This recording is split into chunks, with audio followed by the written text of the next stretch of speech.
Hello everyone, welcome to my YouTube channel medicos life. और आज हम डिस्कस करेंगे इंस्ट्रूमेंट्स के बारे में। कोई भी एग्ज़ाम हो, चाहे वो नॉरसेट हो या फिर ईएसआईसी हो या पीजीआई हो, कोई भी एग्ज़ाम हो, उनमें से एक या दो क्वेश्चन इंस्ट्रूमेंट पे ज़रूर आते हैं। तो let's start with the first instrument.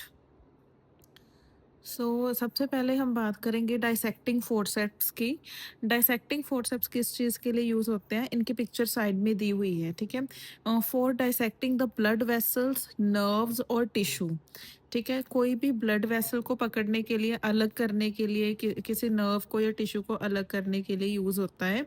It can be plain और टूथड, ठीक है, या तो ये प्लेन होते हैं, ठीक है, या फिर टूथड हो सकते हैं। टूथड यानी कि इसके ऊपर दांतों जैसा, दांतों नुमा कोई स्ट्रक्चर होता है, ठीक है, जैसे कि हम लेफ्ट साइड देख सकते हैं पिक्चर में। एक तो प्लेन है, बिल्कुल ऊपर से प्लेन है, और एक टूथड है। टूथड यानी कि टीथ लगे हुए हैं उसके एंड पे, ताकि वो अच्छे से किसी भी चीज़ को ग्रैस्प कर सके, ठीक है।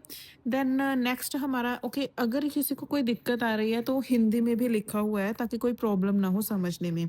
हमारा जो नेक्स्ट इंस्ट्रूमेंट है वो है चीटल forceps. चीटल forceps very easily hospital में हर एक वार्ड में मिल जाता है। क्या करता है ये? Use to hold the sterilized equipment. कोई भी स्टरलाइज्ड इक्विपमेंट को अगर हमने उठाना है तो वो हम चीटल फोर्सेप की मदद से उठाते हैं, और ये हमेशा सेवलॉन सॉल्यूशन में डिप होता है। चीटल फोर्सेप की डायग्राम याद कर लें कि ये कैसा होता है। आगे से ये कर्व्ड सा होता है, राइट। फिर उसके बाद आता है एडसन फोर्सेप। एडसन फोर्सेप जो होता है ये मतलब थोड़ा विड्थ में ज़्यादा होता है डाइसेक्टिंग फोर्सेप से, और आगे से ये बिल्कुल तीखा होता है। देख लीजिए, इसको बोलते हैं एडसन फोर्सेप। ये करता क्या है? To grasp hold the delicate tissue, ठीक है। ये टिश्यू को होल्ड करने का काम करता है सर्जरी में। इसको जनरल सर्जरी में, प्लास्टिक सर्जरी, न्यूरो सर्जरी, बहुत सारी सर्जरीज में यूज़ किया जाता है। जो भी डेलिकेट टिश्यू होता है ना, जो फिसल रहे होते हैं टिश्यू जैसे सर्जरी में, है ना, तो उनको ये होल्ड करने का काम करता है, ठीक है। तो एडसन फोर्सअप, जैसे कि आप अगली डायग्राम में भी देख सकते हैं, अगली पिक्चर में भी देख सकते हैं कि एडसन फोर्सअप ऐसे यूज़ होता है, ठीक है। इसके ऊपर सिरेटेड भी है ये थोड़ा सा। सिरेटेड यानी कि इसकी टिप पे जो है ना वो लाइनें लगी हुई हैं, हॉरिजॉन्टल लाइनें लगी हुई हैं ना, तो मतलब सिरेटेड है, ताकि कोई दिक्कत ना हो कोई भी टिश्यू को या नर्व को, ब्लड वेसल को पकड़ने में, ठीक है। देन उसके बाद हमारे पास आता है आर्टरी फोर्सेप। आर्टरी फोर्सेप दो तरह का होता है। एक तो होता है स्ट्रेट आर्टरी फोर्सेप, स्ट्रेट नाम से पता लगता है, जो आगे से सीधा है, स्ट्रेट है, ठीक है। एक होता है कर्व्ड, जो आगे से मुड़ा हुआ है, कर्व्ड है। Okay, so straight artery forcep क्या होता है, क्या काम करता है? सेम काम है इनका भी। आर्टरी फोर्सेप जो होते हैं ना, वो क्लैंप करने में हेल्प करते हैं, ताकि कोई भी ब्लड वेसल है उनको क्लैंप कर दें, यानी कि बंद कर दें। अगर ब्लड वेसल को आर्टरी फोर्सेप से ऐसे रोक देंगे तो ब्लड नहीं आएगा, ब्लीडिंग नहीं होगी, ठीक है। ये सर्जरी में यूज होती हैं, ठीक है, या फिर टिश्यू को ग्रास्प करने में ये हेल्प करते हैं। सेम काम ही कर्व्ड फोर्सेप का है, वो भी ब्लड वेसल को क्लैंप करने में ही काम करते हैं, ठीक है। कर्व्ड फोर्सेप और स्ट्रेट फोर्सेप, हम इनमें से डिफरेंस देख सकते हैं नेक्स्ट पिक्चर में। देखो, एक कर्व्ड है, कर्व्ड यानी साइड से मुड़ा हुआ है, ठीक है, और एक है straight. Okay, next forcep. Next forcep हमारे पास है, इसको बोलते हैं कोचर फोर्सेप, ठीक है। कोचर फोर्सेप, आप इसकी सबसे पहले पिक्चर देखेंगे, बिल्कुल सीधा होता है और ऊपर से दांतनुमा होता है, ठीक है, कोचर फोर्सेप। और कोई भी फोर्सेप है, चाहे वो स्ट्रेट फोर्सेप है, चाहे कर्व्ड फोर्सेप है, चाहे कोचर फोर्सेप है, उनमें लॉक सिस्टम होता है, ठीक है ना। 3 टायर लॉक होते हैं उसमें, ठीक है। ये जो है ना, इसको बोलते हैं लॉक सिस्टम। आप देख सकते हैं, जहाँ पे इसका हैंडल है, हैंडल के पास ये लॉक सिस्टम बोला जाता है, ठीक है। कोचर फोर्सेप क्या काम करते हैं? Use to clamp the umbilical cord, ठीक है। It contain 2 interlocking teeth at the tip and lock, ठीक है। तो सबसे पहले हमने इसका स्ट्रक्चर देख लिया कि ऊपर से जो है वो इसके टीथ होते हैं, ठीक है, टूथड होता है ये, और नीचे से क्या है, हैंडल के पास क्या है, इसका लॉक होता है, ठीक है। तो इसको यूज़ किस चीज़ के लिए करते हैं? मेनली अम्बिलाइकल कॉर्ड को क्लैंप करने के लिए यूज़ होता है। क्यों क्लैंप करते हैं? जब हम अम्बिलाइकल कट करते हैं ना, जब बच्चे का बर्थ होता है तो अम्बिलाइकल कॉर्ड को क्लैंप करना पड़ता है, ताकि जब कट करें तो ब्लीडिंग ना हो, ठीक है। और ये फोर्सेप इतने ज़ोर से जो है, मतलब इतने लाइक स्ट्रिक्टली पकड़ते हैं कि ब्लीडिंग नहीं होती, ठीक है। वो फोर्सेप चाहे कोई भी हो, आर्टरी फोर्सेप हो चाहे कोचर फोर्सेप हो, ठीक है, इनकी जो ग्रेस्पिंग पावर होती है, होल्डिंग पावर होती है, वो बहुत स्ट्रांग होती है, ठीक है, और मोर ओवर इस पे लॉक भी लग जाता है, तो कोई दिक्कत नहीं आती, ठीक है। सो पहले हमने आर्टरी फोर्सेप डिस्कस किया, अभी कोचर फोर्सेप भी डिस्कस किया, अभी next forcep very very important, इसकी पिक्चर आती है और ये हमने बताना होता है कि ये कौन-सा फ़ोर्सेप है, इसको बोलते हैं बैबकॉक टिश्यू फ़ोर्सेप या फिर बैबकॉक फ़ोर्सेप, ठीक है?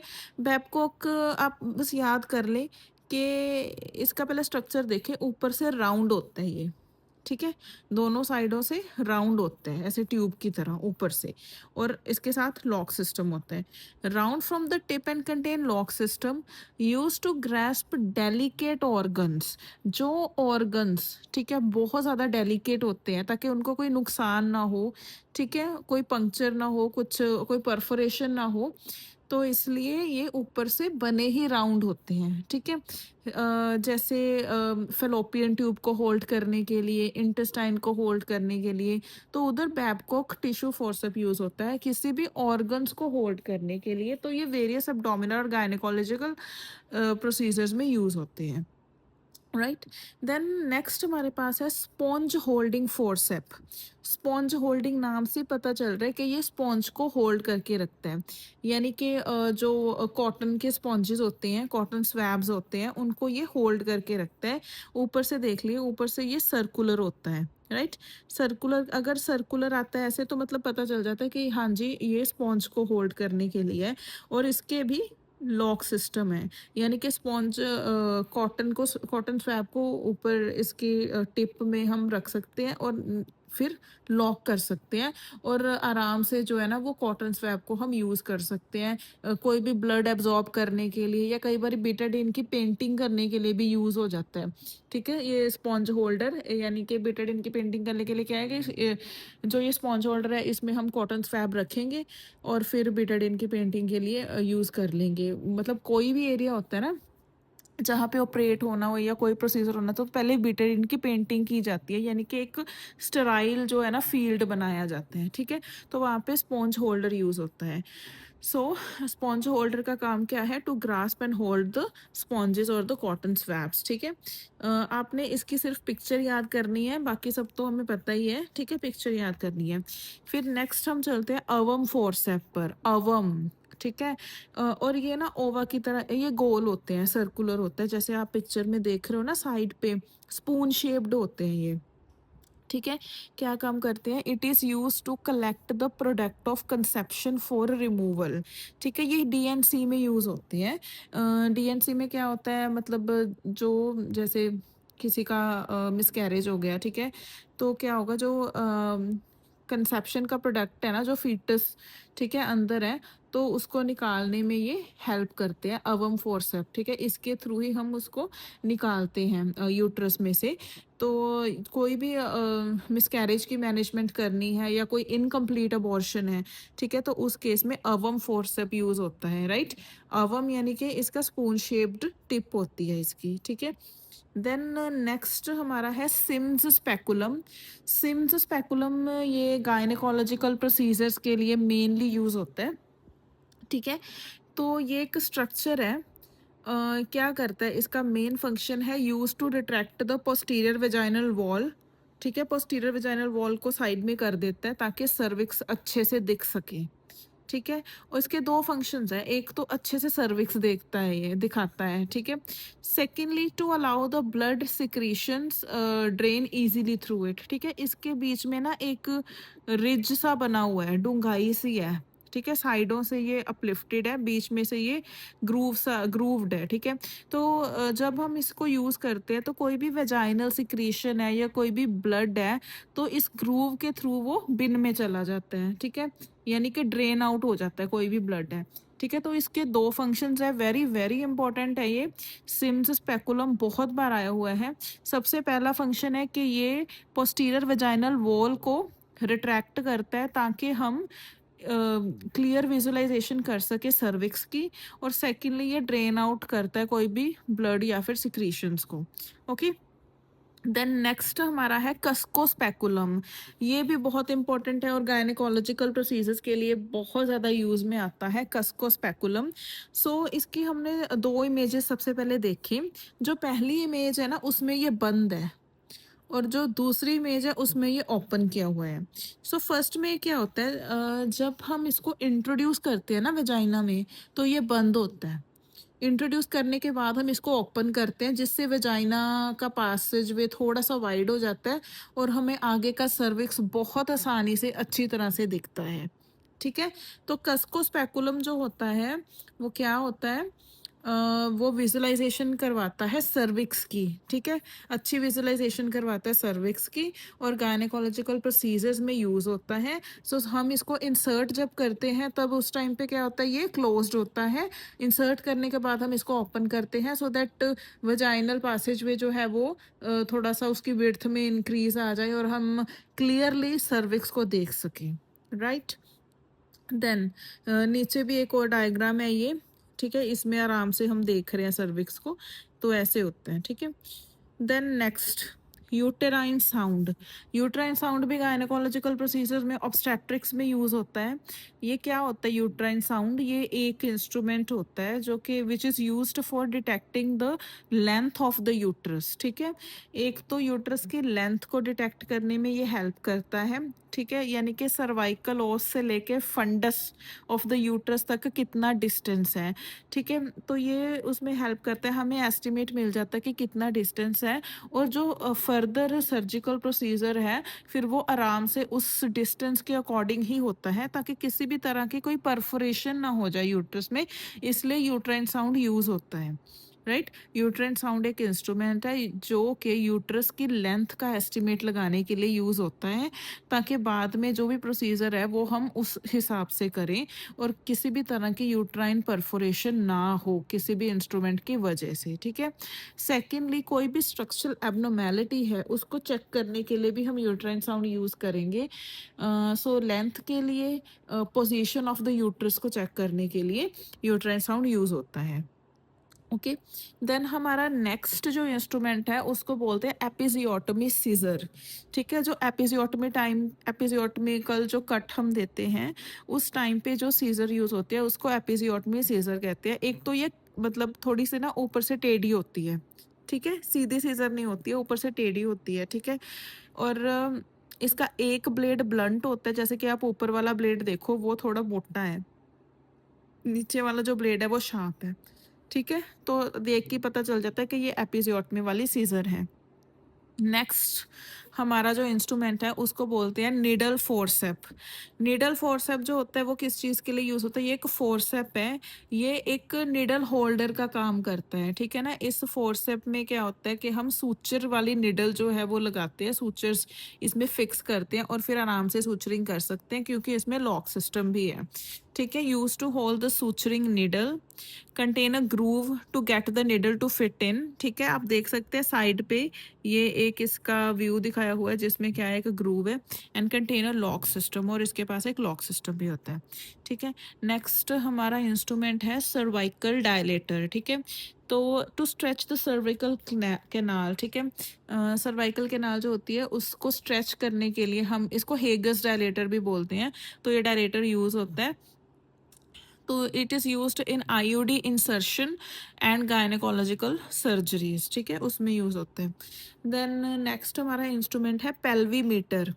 पेल्वीमीटर to detect the type of pelvis. ठीक है, कि कौन सा है पेल्विस, उसको डिटेक्ट करने के लिए ये पेल्वीमीटर यूज होता है। आप इसकी पिक्चर को ध्यान से देख लें, ये क्वेश्चन आया हुआ है एग्जाम्स में। ठीक है, देन नेक्स्ट हमारे पास आती है इलेक्ट्रोकॉटरी। इलेक्ट्रोकॉटरी क्या होती है, electric current use to seal the blood vessels और डिस्ट्रॉय द टिश्यू। कोई भी नोड्यूल्स हैं या टिश्यू हैं उसको बर्न करने के लिए, उसको डिस्ट्रॉय करने के लिए इलेक्ट्रोकॉटरी यूज होती है। और समटाइम ब्लड वेसल्स को क्लॉग करने के लिए भी जो है वो कॉटरी यूज की जाती है, तो ये होती है कॉटरी। ठीक है ना, इलेक्ट्रिकल कॉटरी। इसको माइनर सर्जरीज या एब्डोमिनल सर्जरीज में यूज किया जाता है। ठीक है, देन नेक्स्ट हमारे पास है करेट। करेट देख लें, ऊपर से नीचे से ये ऐसे गोल होता है। ठीक है, और लंबा सा होता है, ठीक है, आप देख लिए। करेट बोलते हैं, use to scrape the tissue और प्रोडक्ट ऑफ कंसेप्शन, यानी कि अबॉर्शन के टाइम पे ताकि यूट्राइन वॉल पे अगर कंसेप्टस है लगा हुआ, कंसेप्टस यानी कि प्रोडक्ट ऑफ कंसेप्शन, ठीक है, अबॉर्शन के टाइम के, इनकम्प्लीट अबॉर्शन के टाइम पे अगर यूट्राइन वॉल पे कोई भी प्रोडक्ट ऑफ कंसेप्शन लगा हुआ है तो उसको खुरेदने का काम करता है, इसको करेट बोलते हैं और ये डीएनसी में यूज़ होते हैं। ओके, नेक्स्ट हमारा इंस्ट्रूमेंट जो है सक्शन मशीन, ये हॉस्पिटल में आपने सर्जरी वार्ड्स में देखी होगी। It is used for suctioning the secretions out from patients body, mainly used in airway clearance, ठीक है। तो ये मतलब एयरवे क्लियर करने के लिए, नेजल या ओरल सक्शनिंग के लिए, ठीक है, यूज़ होती है। जो इसमें बड़े बड़े जार हैं उसमें सिक्रीशंस होती हैं, मतलब जो हम सिक्रीशंस सक्शन आउट करते हैं ना, तो इसमें कलेक्ट होती है और ये जार थोड़े थोड़े टाइम के बाद हमको एम्प्टी करने पड़ते हैं, ठीक है। कोई जो भी अटेंडेंट वगैरह होते हैं उनको बोल के हम इनको एम्प्टी करवा सकते हैं, ठीक है। तो ये है सक्शन मशीन। देन नेक्स्ट हमारे पास मोस्ट इम्पॉर्टेंट जो रिट्रैक्टर है वो है डॉइंस रिट्रैक्टर, मोस्ट इम्पॉर्टेंट। ये जो रिट्रैक्टर अभी हम डिस्कस कर रहे हैं ना, ये तो मतलब पक्का ही हर एक टाइम हर एक बार एग्जाम में आते हैं। डॉइंस रिट्रैक्टर क्या होता है? Hold back back the abdominal wall to improve the visibility. तो ये क्या करता है? एब्डोमिनल सर्जरीज में यूज होता है, ठीक है। आप देख सकते हैं डॉइन रिट्रैक्टर ऊपर से ऐसे होता है कर्व्ड, और ये बहुत चौड़ा होता है, ठीक है। जो चौड़ा होगा वो है डॉइंस रिट्रैक्टर। क्यों इतना चौड़ा होता है? क्योंकि इसको एब्डोमिनल सर्जरीज में यूज किया जाता है, ठीक है, ताकि हमारी एब्डोमिनल वॉल को पीछे कर सके और अंदर के जो ऑर्गन्स हैं उसको वो अच्छे से देख सके और उनकी सर्जरी अच्छे से हो सके। So it is most commonly use in the abdominal surgery, Doyen's retractor. Okay, then next है हमारे पास कैट पो रिट्रैक्टर, ठीक है। इसको हम किल्नर रिट्रैक्टर भी बोलते हैं। अभी आप पिक्चर देखो, ऐसे लग रहा है कि ऊपर नीचे ना बिल्ली का पंजा है, इसीलिए इसका नाम है कैट पॉज रिट्रैक्टर, ठीक है। तो बिल्ली का पंजा है और ये प्लास्टिक सर्जरी में यूज होता है, ठीक है, स्किन को रिट्रैक्ट करने के लिए। ओके, देन इसके बाद आता है हमारे पास वॉकमैन रिट्रैक्टर। तो कभी भी वॉकमैन और कैटपो रिट्रैक्टर में हमें कंफ्यूज नहीं होना, क्योंकि कैटपो रिट्रैक्टर के दोनों एंड्स पे ही कैट का कैटपो टाइप होता है पार्ट, ठीक है ना, यानी कि बिल्ली के पंजा, यानी कि दोनों एंड्स पे ही बिल्ली के पंजे टाइप होता है। लेकिन वॉकमैन में क्या होता है? सिर्फ एक तो एक एंड पे होता है, दूसरा एंड इसका राउंड होता है, ठीक है। यानी कि ऊपर वाली साइड होता है, नीचे वाली साइड तो राउंड ही होता है। और depending upon the this condition, ठीक है, ये जो है इसका एक प्रोंग भी हो सकते हैं, दो प्रोंग्स भी हो सकते हैं, तीन प्रोंग्स भी, चार भी, छः भी, तो इतना हो सकता है, लेकिन ये आगे से तीखा ही होता है, ठीक है। तो इट इज़ वॉकमैन रिट्रैक्टर क्या कब यूज़ करते हैं? Use to hold the skin, ये भी रिकंस्ट्रक्टिव सर्जरी में यूज़ होता है, ठीक है। नेक्स्ट हमारा रिट्रैक्टर है Deaver's retractor. Deaver's retractor very very important, आप ऐसे समझ लो कि ये कुछ क्वेश्चन मार्क की तरह होता है। डीवर्स रिएक्टर क्या होता है? क्वेश्चन मार्क की तरह होता है, और ये हैवी टिश्यू को होल्ड बैक करता है। इसको गायनेकोलॉजिकल और एब्डोमिनल सर्जरीज में यूज किया जाता है, ठीक है। डीवर क्वेश्चन मार्क की तरह होता है।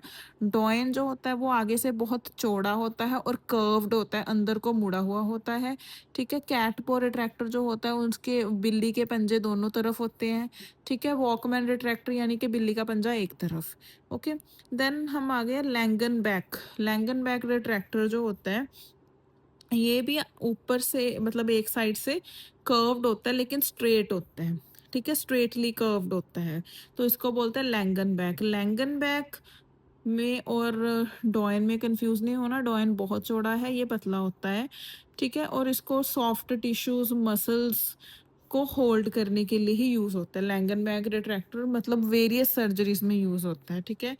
देन हमारा लास्ट जो रिट्रैक्टर है उसको बोलते हैं Morris, Morris retractor, right. Morris retractor भी डॉइन रिट्रैक्टर की तरह चौड़ा होता है, लेकिन जो डॉइन रिट्रैक्टर है वो आगे से कर्व्ड होता है और ये सीधा होता है, बिल्कुल सीधा, ठीक है, 7 की शेप में। So to widen the incision edge, it is also use in obstetrical and gynaecological procedures, right. Morris retractor बिल्कुल 7 की शेप में होता है। लैंगनबैक रिट्रैक्टर की विड्थ पतली होती है, कम होती है। डैवर रिट्रैक्टर क्वेश्चन मार्क की शेप में होता है। कैटपो बिल्ली के पंजे की तरह होता है। वॉक्समैन रिट्रैक्टर का एक एंड जो है वो कैटपो की तरह होता है, दूसरा एंड जो है वो राउंड होता है।